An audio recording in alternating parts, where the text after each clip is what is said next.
Hi, I'm Cindy Parrott, and I'm the teacher advisor for the Sycamore High School drop team, who was in part of the pilot program for the NASA Glenn microgravity drop days this past April.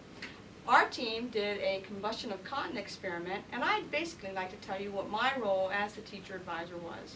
I initially received the information from NASA, brought it up to my physics students at Sycamore, had some students interested in being a part of the competition, emailed back and got information from the website about what we needed to do.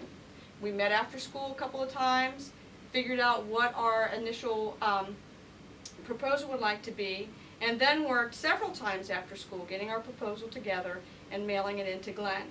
We were accepted as one of the teams that would go for this initial pilot year, and then we worked very hard after school, a couple of days a month, to get our experiment ready. This is our experiment drop package.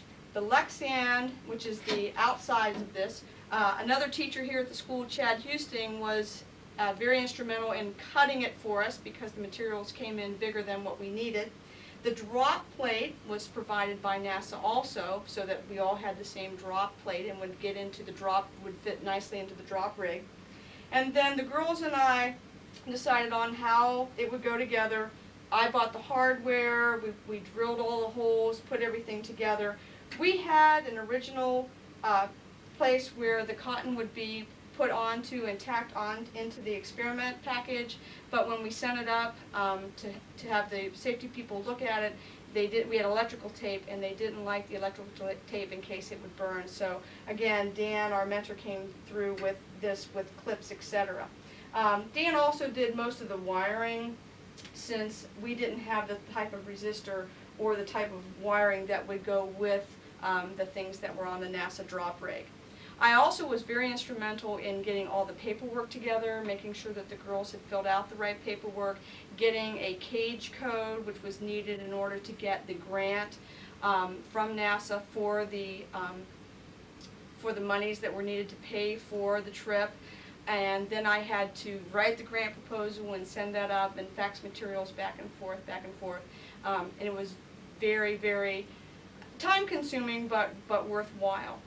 I would suggest that any teacher that has high school students who are interested in some type of engineering, especially aeronautical engineering, be a part of this program, because the days that we sent up there, we had 4 drops. All 4 drops were successful. After our first drop, our team decided we needed to let the cotton burn longer so that we could see more of how it actually burned. We found that during one gravity, we had a real direct relationship in our rate of burn, that while it was in free fall and in microgravity, there was no rate of burn. The burning edge stayed in one place, and then again upon impact, we had a nice direct relationship again. The girls were very excited, had a tremendous time, learned a lot, very educational experience, and I would recommend it to anyone. Thank you.